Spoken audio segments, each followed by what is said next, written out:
My top recommendation to getting into corporate photography fast is today I want to answer a question that one of you asked here. And it is one that I believe a lot of photographers looking to pivot usually have an issue with. So let's address the elephant in the room, and that is cold emailing and cold calling. And by themselves, they don't do anything, y'all. Most photographers use this approach and they are usually emailing companies like, "Hi, I'm a photographer. Here is my portfolio." But the truth is, that's not solving the client's problem. What they want to know is, and based on my experience, they want to know things like, can you communicate properly or professionally? Do you deliver quickly? How do you represent yourself when you're on site? Can you manage large events? And while your photos matter, your professionalism matters just as much, if not even more.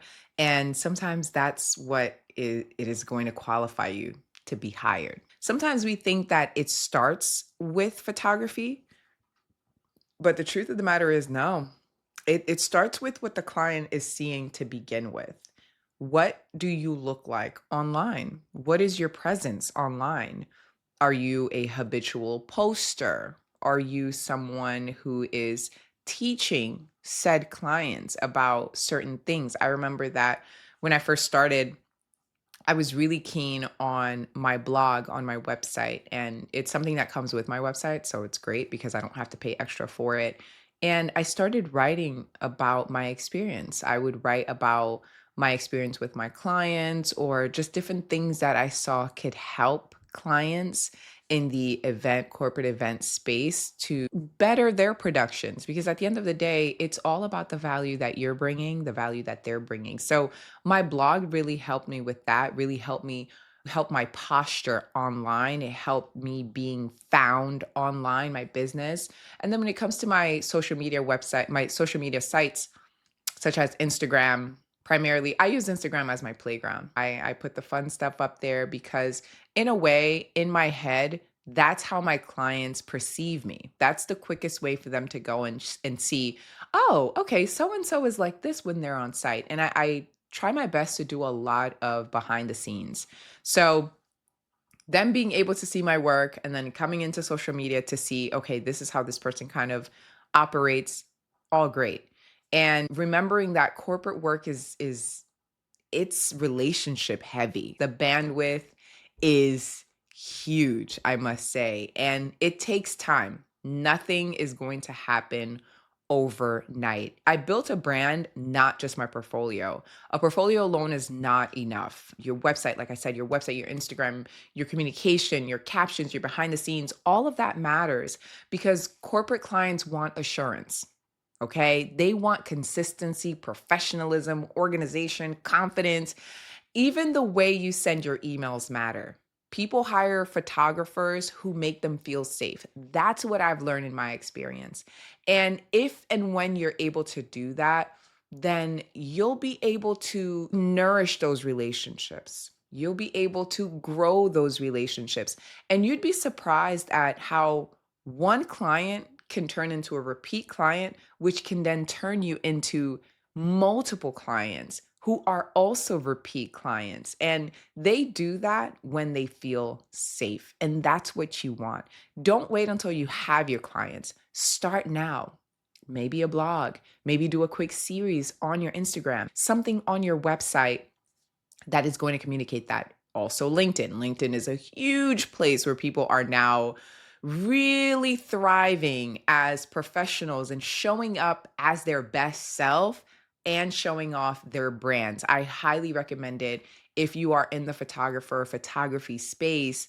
Have your LinkedIn, populate your LinkedIn, and please make sure that the website that you're pointing people to, make sure that it is a website where people actually see what they're looking for.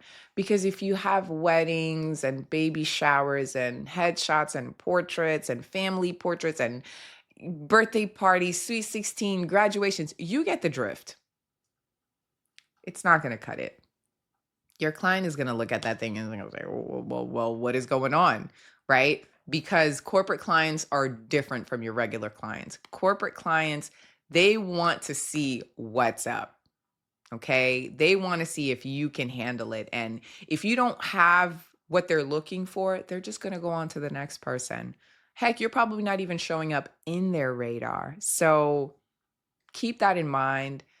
I've recommended this to photographers before. Please, please, please, please make sure that you are tailoring your website just for that. It's okay for you to cater to weddings, like you're still doing weddings as you're building up.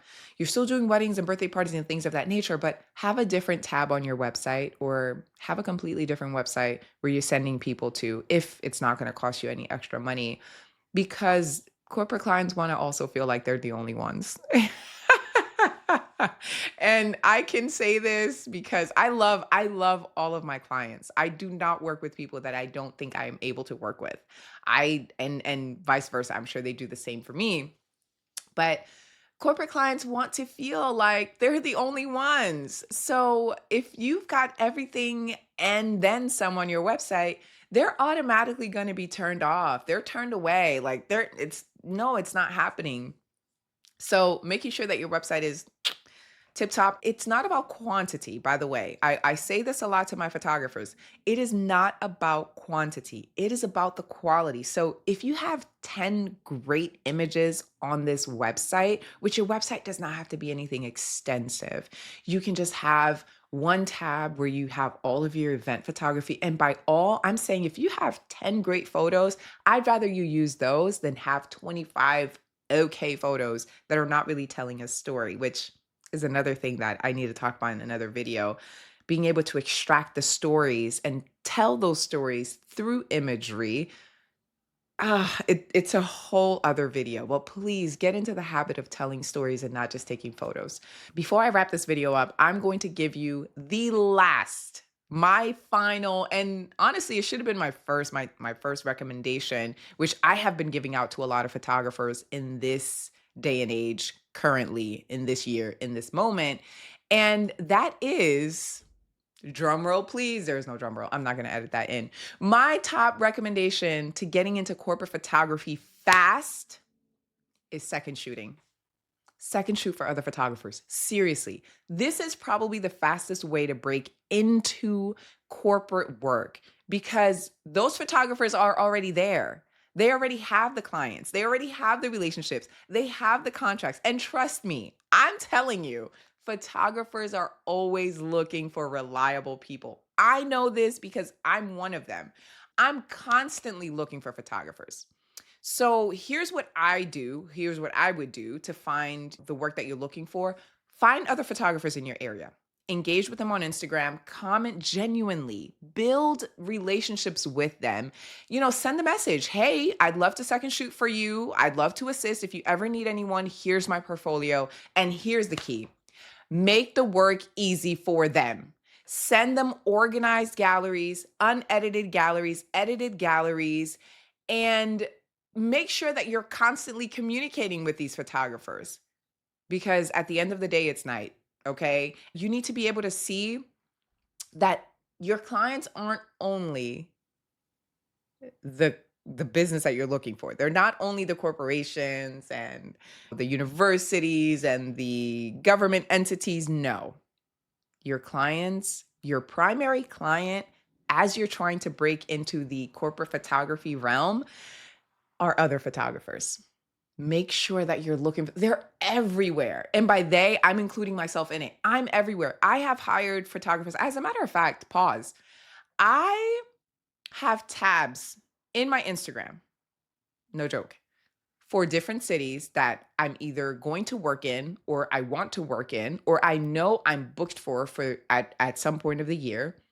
And I look for photographers in that area. I'm usually like Houston photographers, Miami photographers, Chicago photographers, you name it. I'm looking for them because I know that at some point I'm going to be in that city. I also save them. I save their profiles because I want to see a few things. The few things that I talked about on here: consistency. I want to see your workflow. I want to see your work. I want to see how you show up. So, people like myself who have a media company, who are constantly hiring other photographers, I allow people who work for me to use the images that they take.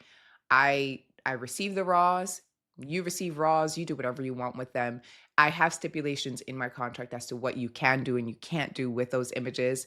And there it is. You've got yourself a way to build your portfolio and a way to start getting jobs. Because what ends up happening to the photographers that I hire as second shooters, there are moments where I cannot attend, where I cannot be at the event. So what do? I send them out.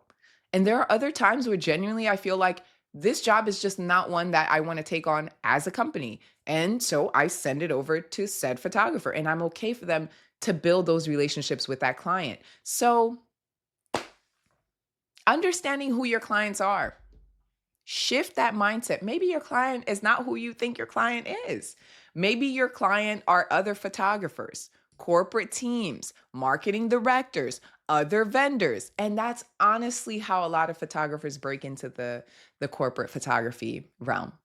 So I want to encourage you and I want to remind you that corporate photography takes time. This industry is heavily relationship based and reputation based. So don't get discouraged. If you're not landing the huge jobs overnight, like stay visible, stay professional, keep showing up, keep creating. That consistency matters more than you think. And if you want more personalized help with your portfolio, with your pricing, your branding, your outreach, your strategy, positioning yourself for the higher paying clients, I do one on one calls. And the link below is going to take you straight there.